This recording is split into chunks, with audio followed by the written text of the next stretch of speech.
제목 세상의 마지막 기차역. 지은이 무라세 타케시. 출판사 모모.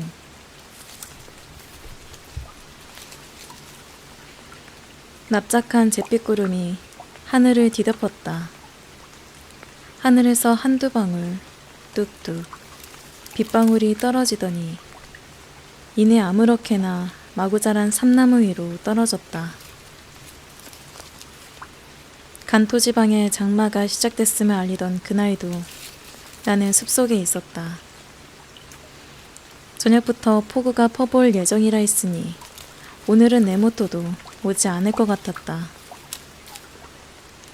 그렇게 생각하면서도 혹시나 하며 우산을 쓰고 숲으로 갔더니 그곳에 네모토가 있었다.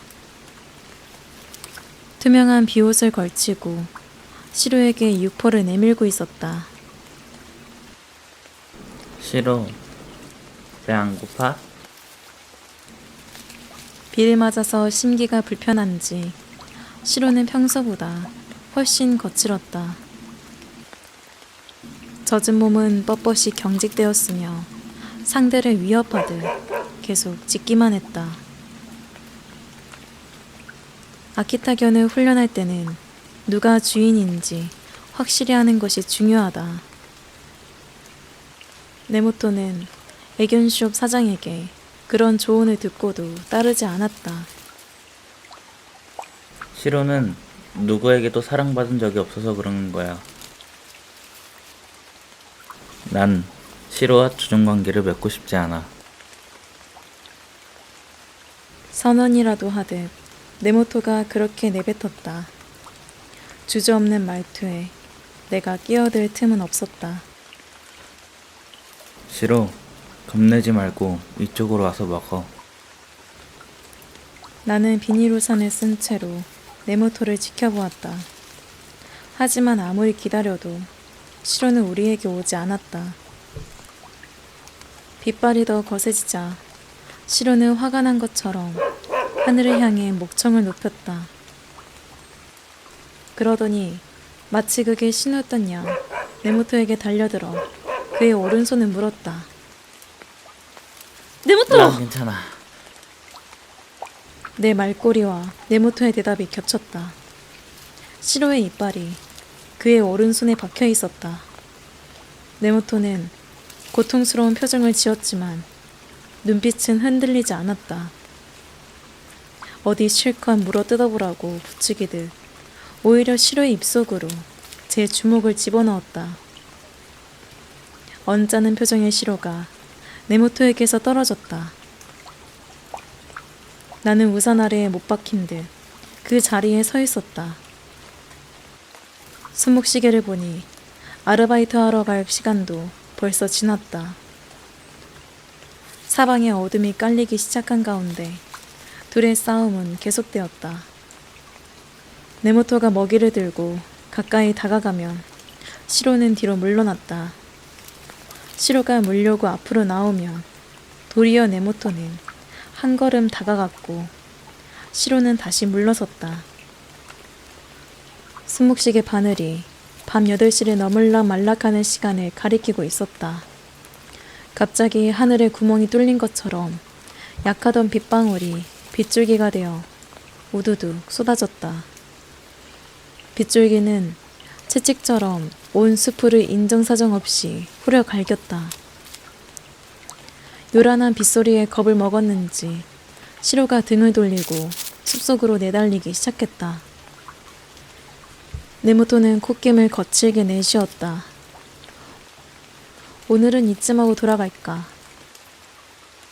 그가 내게 눈짓을 보낸 순간 컹컹대는 괴성이 숲을 뒤흔들었다. 시로가 자취를 감춘 방향으로 네모토가 먼저 달려갔고 나도 그 뒤로 쫓아가는데 네모토가 갑자기 달리던 걸음을 뚝 멈췄다. 그의 시선을 붙잡은 건 담수조 때문에 푸른빛이 도는 커다란 호수였다.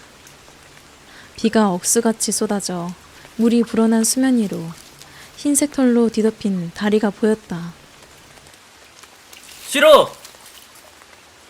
네모토는 비옷을 벗어던진 채 깊이를 가늠할 수 없는 호수로 뛰어들었다. 호수 중간쯤까지 평형으로 헤엄쳐간 다음 커다란 시로의 몸을 아래쪽에서 들어 올렸다. 수심은 네모토가 간신히 발을 바닥에 붙이고 설 정도였고 그가 아래에서 시로를 받친 채 수면 위로 시로의 얼굴을 내밀었다. 그런데 극도로 흥분한 시로가 심하게 버둥거렸다. 어떻게 해야 할지 몰라 우왕좌왕하던 내 시선 끝에 작은 통나무집이 들어왔다.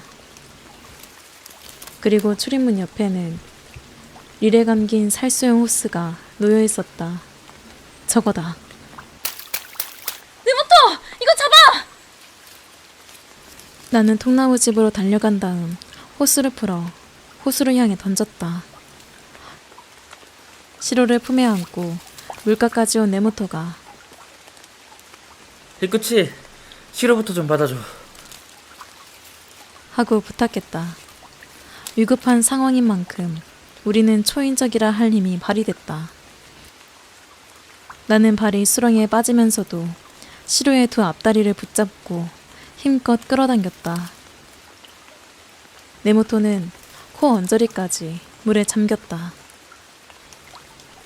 기진맥진해서 물가에서 떨어지던 네모토가 가까스로 호수를 휘어잡았다. 나는 허리를 깊이 숙이고 젖먹던 힘까지 짜내어 두 손으로 호수를 잡아당겼다. 하지만 땅바닥이 젖어서 발이 미끄러지는 바람에 도무지 호수가 끌려오지 않았다. 나는 엉덩방아를 찧으면서도 호수를 계속 잡아당겼다.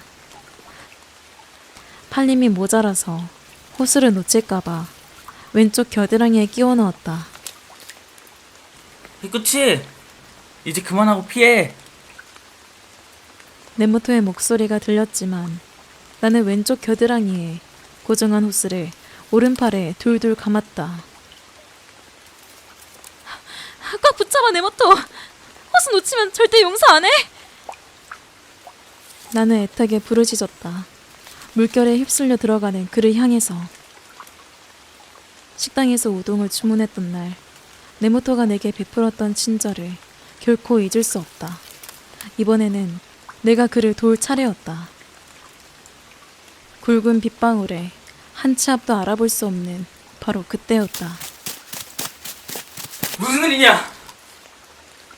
손등등에서 퍼져나오는 빛이 내 얼굴로 쏟아졌다. 우리가 지나왔던 쪽을 보니 누가 서 있었다. 왕왕 짖으며 그 사람을 끌고 온 모양새로 나타난 시로가 내 곁으로 왔다. 그 뒤로 시로를 따라 웬 중년 남자가 우산을 들고 뭐야? 무슨 일이야? 하며 허둥지둥 뛰어왔다. 도와주세요! 내가 도움을 청하자 아저씨가 내 앞에 서서 호스를 꽉 거머쥐었다. 발이 미끄러지거나 말거나 둘이 힘을 모아 호스를 잡아당겼다. 겨우겨우 물가에 닿은 네모토의 두 팔을 한쪽씩 잡고 둘이서 질질 끌어당겼다. 네모토, 괜찮아? 쪼그리고 앉아 얼굴을 들여다보자 땅바닥에 엎드린 그가 괜찮아. 넌 안 다쳤어? 하며 상체를 일으켰다. 호흡은 가빠도 별 탈은 없어 보였다. 히쿠치, 무모한 짓 좀 하지 마. 사돈 낱말하시네. 거침없이 그의 말을 받아쳤더니 네모토의 눈꼬리가 둥글게 휘어졌다. 나도 찡긋 웃으며 뺨을 풀었다. 우리를 도와준 아저씨를 따라 일단 통나무 집으로 이동했다. 홀딱 젖은 꼴로 처마가 달린 텐마루에 걸터 앉았다. 호우경비가 내려진 바닥인데 대체 뭘 하고 있던 거냐? 아저씨는 어이없다는 얼굴로 우리를 바라보았다. 네모토는 죄송하다며 머리를 숙이고 무슨 일이 있었는지 자초지종을 설명했다.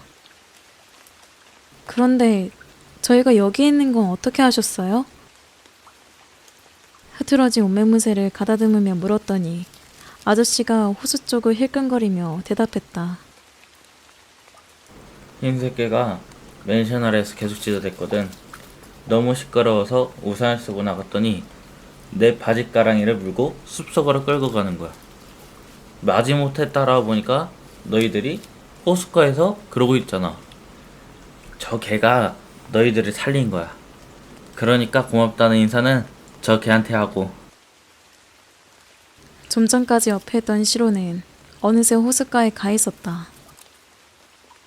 빗줄기가 가늘어졌다. 시야 가장자리로 말끄러미 이쪽을 응시하는 시로가 보였다.